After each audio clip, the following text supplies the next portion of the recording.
I don't know if my reception is going to be that good doing this right now, just because my location is a little off the beaten path. Um, so I'm going to do this and see if it's going to work or not. Now, I got a live stream planned for a little bit later today, but I actually wanted to try to bump this one out first. This has been on the docket for a little. Um, Mary actually had sent me this question, and it's always interesting when I get questions from women, not because women are, more or less important than a man is, but just because it's very interesting. So I want to get down to it because I have low battery as it is. She said, "Why do I exist?" Well, Mary, everybody exists because literally and symbolically you are a seed.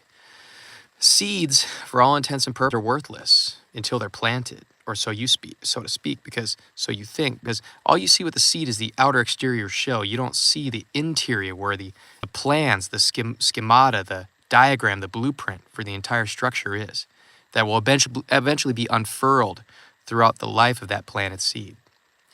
When people die, they're symbolically interred into the earth.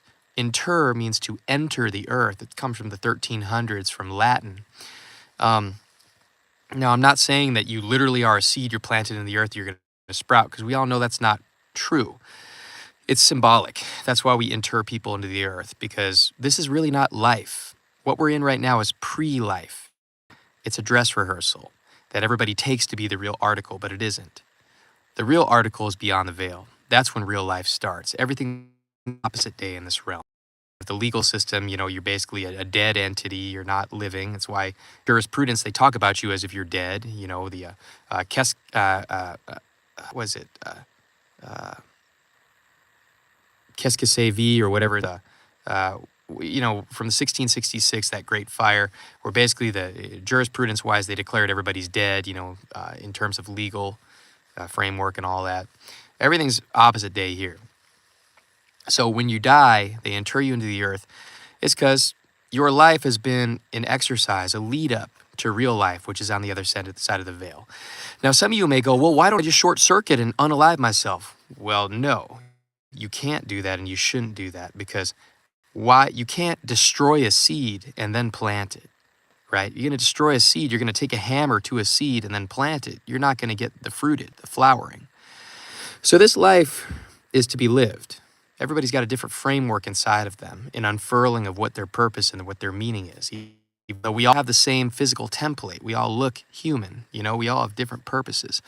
That's why in the Bible it says it's not on you to judge. Everybody's different. Everybody has a different way and sense of growing into their ultimate purpose. And so your purpose in this life is not to look down on yourself, not to belittle yourself, but also not to look up to yourself. It's just to live your life, to learn things along the way, and to become better than what you previously were.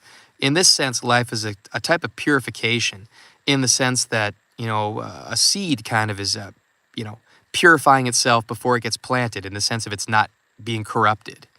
When a seed is corrupted, well, planting it is going to lead to a moot point, to nothing. And that's why when you corrupt yourself on this planet, in this life, it's not going to lead to anything good on the other side of the veil.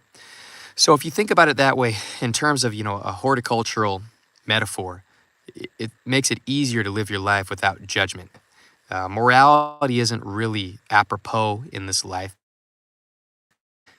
It doesn't take into account the fact that people sometimes do what we typify as horrible things, yet they actually grow from that process. Sometimes it's from the penance, and other times it's actually from the act. Sometimes victims grow from being a victim. Or sometimes victims grow in terms of fighting back at being a victim, and regaining inner strength. Most human beings don't understand this. It's just good and evil to them. They don't see that sometimes great things happen that actually retard your progress. Sometimes horrible things happen that actually jumpstart and really lunge you forward in terms of progress. So when you stop judging yourself, that doesn't mean to be immoral or amoral. It just means to not even think of that stuff. Everybody's path is different. When you stop judging yourself, then you become a more preserved seed. And your life, which really can't be judged until after the fact, you can't judge seed when it's being a seed. You can only judge a seed after it's been interred and after it starts to grow. You can see if it's a good seed or a bad seed. much like the parable of the wheat and tares in the Bible.